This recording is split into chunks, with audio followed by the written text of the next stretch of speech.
Hi guys, my name is Megan and today I've got some horror-ish recs for you. Alright. Hi! Did you decide to join me today?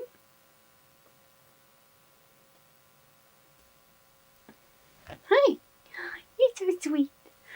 Alright, so I should probably note that I'm not a huge fan of horror or, like super scary stuff. So these are kind of horror-ish recs. They are not probably as scary as some people would think for horror, but I feel like these fit the horror kind of theme. So let's go ahead and just dive in. So the first book I'd like to recommend for you guys is Down Among the Sticks and Bones. So this is the second book in the Wayward Children series. You don't actually have to read these books in any particular order. This one is particularly dark. So this follows Jack and Jill, who we met in the first book, but again, you don't have to read them in order. So Jack and Jill are twins, and they go through this door into this horror-themed land. This whole book has influences from some of the greatest horror books that have ever been out there. So we've got a little bit of Dr. Jekyll and Mr. Hyde in there. We've got Dracula, we've got Frankenstein, we've got Swamp Thing, and like a whole bunch of other horror things all mashed together. So there's werewolves, vampires, mad scientists, the dead coming back to life. There's ghouls and goblins and all sorts of really interesting horror influences in this book. And it does get pretty dark, but I really, really enjoyed this one. Like, there is definitely a limit to my creep factor that I'm willing to go with for books. But this is so, so good. And one that I would highly recommend if you haven't checked out the Wayward Children series yet. Okay, so next up is House of Salt and Sorrows. If you guys remember, this is one of my favorite books from, I think it was last year. Like, this book is just creepy to the max. It's kind of like a horror-ish 12 Dancing Princesses. It's been a while since I read it. So the main character, all of her sisters are slowly dying, and like one is more tragic than the next, and it's one after another.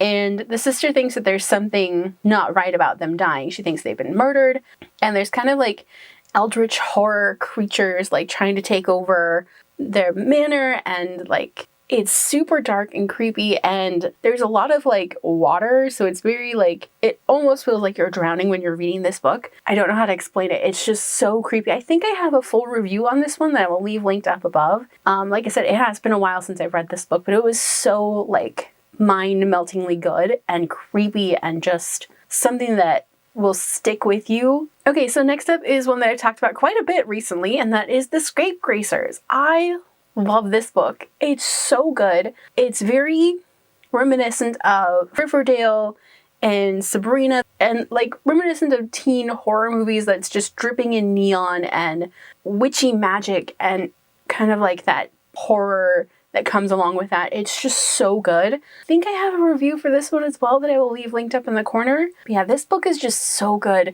If you guys haven't checked it out yet, please do. Honestly, it's one of my favorite books of the year. Okay, so next up I have for you is What Big Teeth. This book gives me Addams Family vibes, but with like more murder. And it's just so good. And I'm about halfway through this book as of filming this video. It's just like a whole bunch of like, what the hell is going on?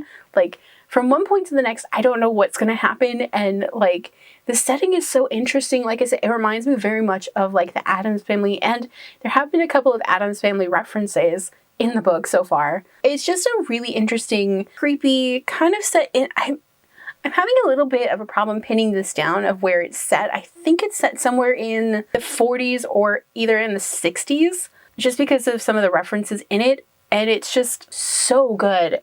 And it's very creepy because all of these characters have different powers. Some of them are werewolves, some of them are creepy eldritch beings, some of them are just horror creatures from the depths almost. It's so good, and I would highly recommend you read it. This is probably one of my favorite books of the year. It's different from everything else that I've read, and it's just got that creepy horror thing going for it. Alright, and then the last book I'd like to recommend for you guys is Spooky Smutty Stories. This is the first of the Spooky Smutty Stories. There's 2 of them. Anthology of short stories that Claire Cray released through her email newsletter around Halloween, I think in 2019 or 2018, I don't remember. And each of these stories in this particular anthology are based around folklore or like urban legends from all around the country. And each of them is a little snippet of a horror romance, and I loved these to pieces. Some of my favorites include Runner Runner, which is a ghost romance, and Backwoods Boomerang, I think, is my other favorite, which is a kind of a little follow-up to Backwoods Beast, which is also in this anthology, but also as a short story that you can get for free on Amazon. And I love them all to pieces. So we've got a little bit of everything. We've got werewolves, we've got ghosts, we've got eldritch creatures, we've got forest gods, and it's just all so good and so creepy and so perfect for, like, if you want something a little different with your romance, this is definitely one to check out. Alright, so those are all of my horror-ish recs for you for this year. If you guys have any that you'd like to recommend, let me know down below. And if you guys like this video, don't forget to hit the like button. If you haven't already but would like to, go ahead and hit the subscribe button. And if you'd like to follow me on social media for more bookish stuff, check out the links down below. Alrighty, bye guys!